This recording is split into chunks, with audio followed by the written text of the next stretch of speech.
ನನ್ನೆಲ್ಲ ಆತ್ಮೀಯ ಭಾವಿ ಶಿಕ್ಷಕ ಬಂಧುಗಳಿಗೆ ನಮಸ್ಕಾರ. ಇವತ್ತು ನಿಮ್ಮ ಮುಂದೆ ಒಂದಿಷ್ಟು ವಿಚಾರಗಳನ್ನು, ಸಂತೋಷದ ಸಂಗತಿಗಳನ್ನು, ಕೆಲವೊಂದು ವಿಚಾರಗಳನ್ನು ನಿಮ್ಮ ಜೊತೆಗೆ ಹಂಚ್ಕೋಬೇಕನ್ನುವಂಥ ವಿಚಾರ ಇಟ್ಕೊಂಡು ಈ ವಿಡಿಯೋ ಮಾಡ್ತಾ ಇದ್ದೀನಿ.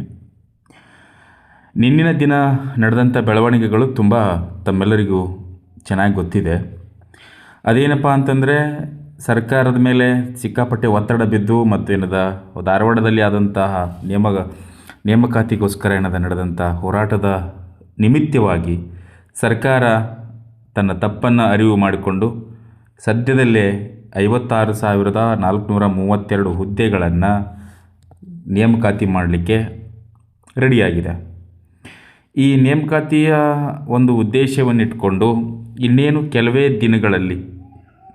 ದಿನಗಳಲ್ಲಿ ನೇಮಕಾತಿ ಪ್ರಾರಂಭ ಆಗೋದಂತರೂ ಶತಸಿದ್ಧ, ಕಡಾಖಂಡಿತವಾಗಿ. ಒಟ್ಟು ಎಲ್ಲ ಇಲಾಖೆಗಳನ್ನು ಸೇರಿಕೊಂಡು 56,432 ಹುದ್ದೆಗಳು ನೇಮಕ ಮಾಡ್ಕೊತಾರೆ. ಅದರಲ್ಲಿ ಶಿಕ್ಷಕರ ನೇಮಕಾತಿಗೆ ಸಿಂಹಪಾಲವನ್ನು ನಾವು ನೋಡ್ತಾ ಇದ್ದೀವಿ. ಕಡಾಖಂಡಿತವಾಗಿ ಶಿಕ್ಷಕರ ನೇಮಕಾತಿಗೆ ಸಿಂಹಪಾಲು, 56,000ದಲ್ಲಿ ಸಿಂಹಪಾಲು ಸಿಗ್ತಕ್ಕಂಥ ಇಲಾಖೆ ಯಾವುದು ಅಂತಂದರೆ ಅದು ಶಿಕ್ಷಣ ಇಲಾಖೆ, ಶಿಕ್ಷಕರ ನೇಮಕಾತಿ.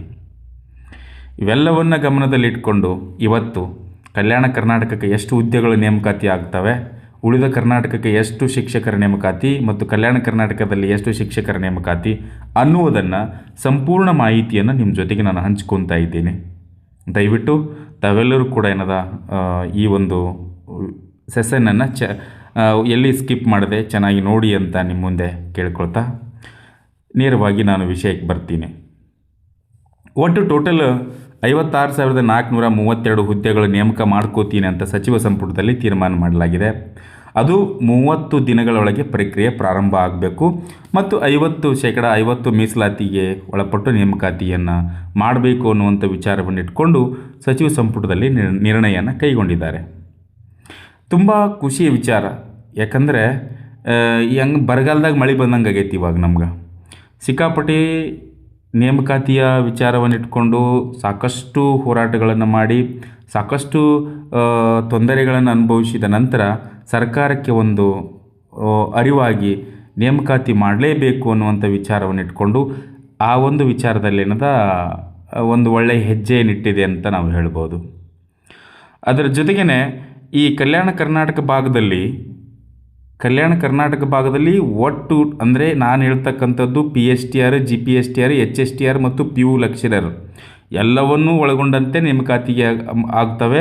ಅದು ಒಟ್ಟು ಕಲ್ಯಾಣ ಕರ್ನಾಟಕ ಭಾಗದಲ್ಲಿ ಎಷ್ಟು ಅಂತಂದರೆ 10,754 ಹುದ್ದೆಗಳು ಅಂತ ಇವಾಗ ಮುಂಬರ್ತಕ್ಕಂಥ ಬಜೆಟಲ್ಲಿ ಸದ್ಯದಲ್ಲಿ 5,200 ಮ್ಯಾಗ್ ಚಿಲ್ಲರೆ ಇರ್ತಕ್ಕಂಥ ಹುದ್ದೆಗಳು ಅನುಮೋದನೆ ಸಿಕ್ಕಿದ್ದಾವೆ.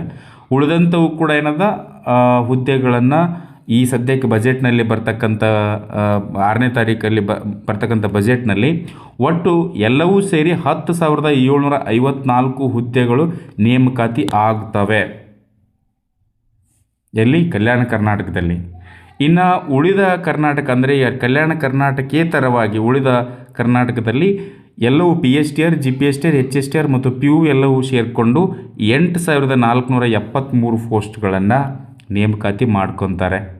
ಇಷ್ಟು ಹುದ್ದೆಗಳು ಶಿಕ್ಷಕರ ನೇಮಕಾತಿಯಲ್ಲಿ ಆಗುವಂಥವು. ಹೆಂಗೆ ಹೇಳ್ತೀರಿ ಸರ್, ನಿಮಗೇನೇನಂದ್ರೆ ಸಿದ್ದರಾಮಯ್ಯರ ಏನು ಹೇಳಿಗಳೇನು? ಇಲ್ಲ, ಕೆಲವೊಂದು ಬಲ್ಲ ಮೂಲಗಳಿಂದ ನಾನೊಂದು ಮಾಹಿತಿಯನ್ನು ತೆಗೆದುಕೊಂಡಾಗ ಕಡಾಖಂಡಿತವಾಗಿ ಇಷ್ಟು ನೇಮಕಾತಿ ಆಗ್ತವೆ. ಆಲ್ಮೋಸ್ಟ್ ಶಿಕ್ಷಕರ ನೇಮಕಾತಿಗೆ ಅತಿ ಹೆಚ್ಚು ಪ್ರಾಧಾನ್ಯತೆ ಇದೆ ಅಂತಕ್ಕಂಥದ್ದನ್ನು ನಾನು ಕೇಳಿದ್ದೀನಿ. ಒಟ್ಟಾರೆ 20,000 ಶಿಕ್ಷಕರ ನೇಮಕಾತಿ ಮಾಡಬೇಕು ಅನ್ನುವಂಥ ವಿಚಾರ ಅದ ಅವರಿಗೆ.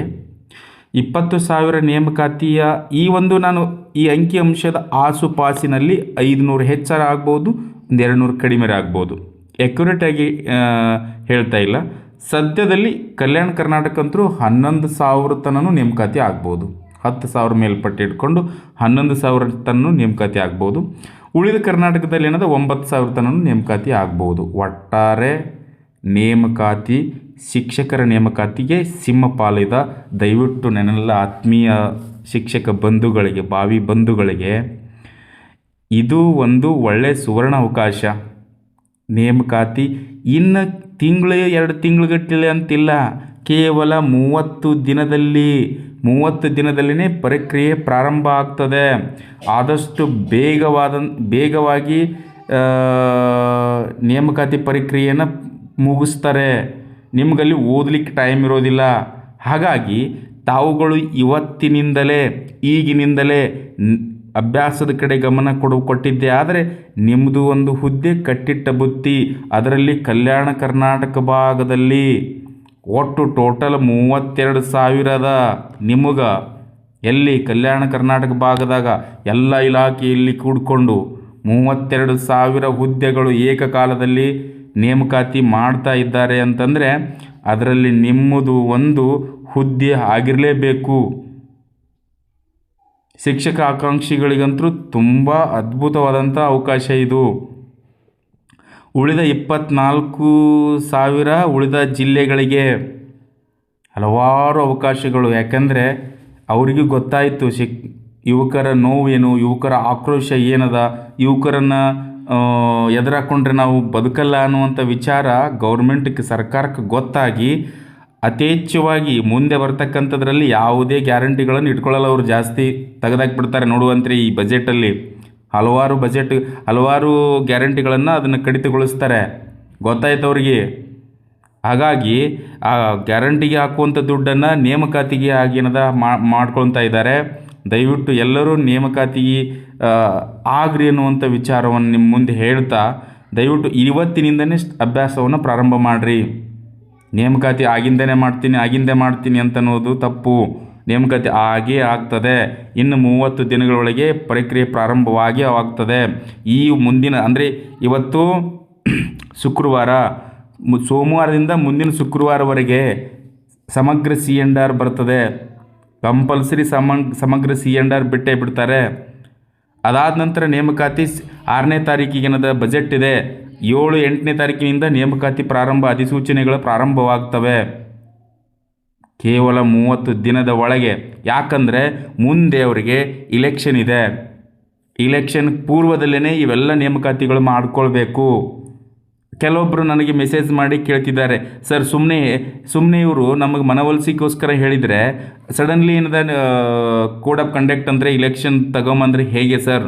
ಖಂಡಿತ ಹಾಗೆ ಮಾಡೋದೇ ಇಲ್ಲ. ಸದ್ಯಕ್ಕೆ ಇವಾಗ 15 ದಿನಗಳ ನಂತರ ನೇಮಕಾತಿಯ ಸುರಿಮಳೆ ಆಗ್ತದೆ. ಇದು ನಾನು ಹೇಳ್ತಿಲ್ಲ, ಸರ್ಕಾರ ಹೇಳಾಕತೈತಿ. ಹಾಗಾಗಿ ತಾವುಗಳು ಆದಷ್ಟು ಬೇಗ ಅಭ್ಯಾಸದ ಕಡೆ ಗಮನ ಕೊಡ್ರಿ. ಮತ್ತು ನಮ್ಮ ಭಾವಿ ಶಿಕ್ಷಕ ಬಳಗದಲ್ಲಿ ನಾವು ಪ್ರತಿ ವಾರವೂ ಕೂಡ ವಾರದ ಟಾರ್ಗೆಟನ್ನು ತಗೊಳ್ತಾ ಇದ್ದೀವಿ. ವಾರದ ಟಾರ್ಗೆಟು ಮತ್ತು ಟೆಸ್ಟ್ ಸಿರೀಸ್ಗಳನ್ನು ತಗೊಳ್ತಾ ಇದ್ದೀವಿ. ಈಗ ಸದ್ಯಕ್ಕೆ 6 ವಾರದ ಟೆಸ್ಟ್ ಸಿರೀಸ್ಗಳನ್ನು ತೆಗೆದುಕೊಂಡಿದ್ದೀವಿ. ತಮಗೆ ಯಾರಿಗಾದರೂ ಇಂಟ್ರೆಸ್ಟ್ ಇತ್ತು ಅಂತಂದರೆ, ವಾರದ ಟಾರ್ಗೆಟು ಮತ್ತು ಟೆಸ್ಟ್ ಸಿರೀಸ್ಗೆ ಇಂಟ್ರೆಸ್ಟ್ ಇತ್ತು ಅಂತಂದರೆ ಈ ನಂಬರಿಗೆ ಕಾಲ್ ಮಾಡಿ, ಈ ನಂಬರಿಗೆ ವ್ಯಾಟ್ಸಪ್ ಮಾಡುವುದರ ಮುಖಾಂತರ ಕೇವಲ 299 ರೂಪಾಯಿಯನ್ನು ನೀವು ಪೇ ಮಾಡುವುದರ ಮುಖಾಂತರ ನಿಮಗೆ ನೋಟ್ಸ್ಗಳನ್ನು ಕೊಡ್ತೀವಿ. ಅದರ ಜೊತೆಗೆ ವಾರದ ಟೆಸ್ಟ್ ಸಿರೀಸ್ಗಳನ್ನು ಕೊಡ್ತೀವಿ. ಪ್ರತಿ ವಾರವೂ ಕೂಡ ಟೆಸ್ಟ್ ಸಿರೀಸನ್ನು ಇರ್ತದೆ. ಇಷ್ಟು ದಿನದಿಂದ ಬೇರೆ ಇನ್ಮೇಲೆ ನಡೀತಕ್ಕಂಥ ಟೆಸ್ಟ್ ಸಿರೀಸು, ಇನ್ಮೇಲೆ ನಡೀತಕ್ಕಂಥ ವಾರದ ಟಾರ್ಗೆಟ್ಗಳು, ಪ್ರತಿದಿನವೂ ಕೂಡ ಕಂಪ್ಯೂಟರ್ ಕ್ಲಾಸಸ್ಗಳಿರ್ತವೆ, ಸೈಕಾಲಜಿ ಕ್ಲಾಸಸ್ ಇರ್ತದೆ. ಅದು ಎಲ್ಲಿ ತನಕ ವ್ಯಾಲಿಡಿಟಿ ಅಂತಂದ್ರೆ ಪರೀಕ್ಷೆ ಮುಗಿಯುವವರೆಗೂ ಕೂಡ ನಮ್ಮಲ್ಲಿ ಇರ್ತದೆ. ಪರೀಕ್ಷೆ ಮುಗಿಯುವವರೆಗೂ ಕೂಡ ನಿಮಗೆ ವಾರದ ಟಾರ್ಗೆಟನ್ನು ನಾವು ತಗೊಳ್ತೀವಿ, ಟೆಸ್ಟ್ ಸಿರೀಸ್ಗಳನ್ನು ತಗೊಳ್ತೀವಿ.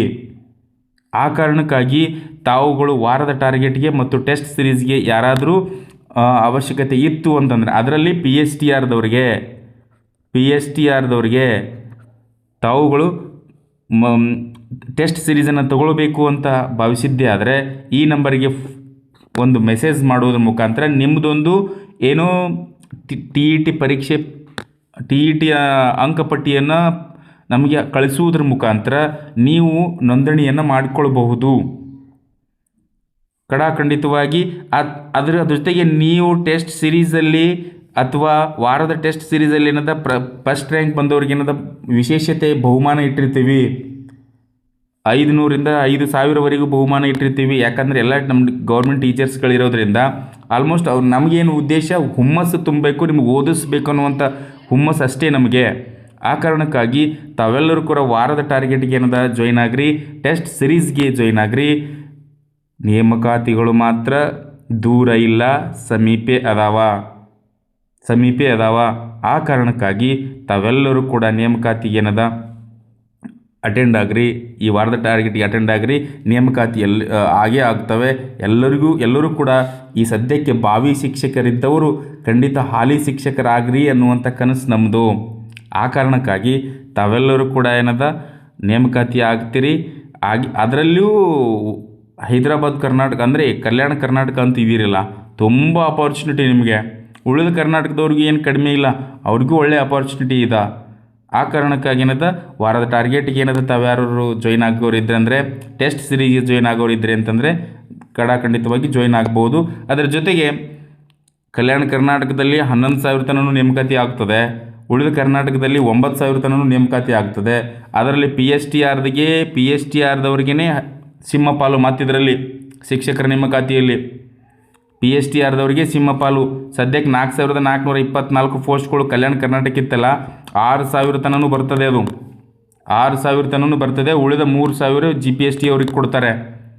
ಇಲ್ಲಿ 9,000ದಲ್ಲಿ ಏನದ 4,000 ತನಕ ಕೂಡ PST ಇರ್ತದೆ. ಉಳಿದಂಥವು ಏನದ GPST ಅವ್ರಿಗೆ ಕೊಡ್ತಾರೆ, PUದವ್ರಿಗೆ ಕೊಡ್ತಾರೆ. ಆ ಕಾರಣಕ್ಕಾಗಿ ತಾವೆಲ್ಲರೂ ಕೂಡ ಏನದ ಇವತ್ತಿನಿಂದ ಅಭ್ಯಾಸದ ಕಡೆ ನಿರತರಾಗ್ರಿ ಅಂತ ಹೇಳ್ತಾ ತಮ್ಮೆಲ್ಲರಿಗೂ ಧನ್ಯವಾದಗಳು. ನಮಸ್ಕಾರ.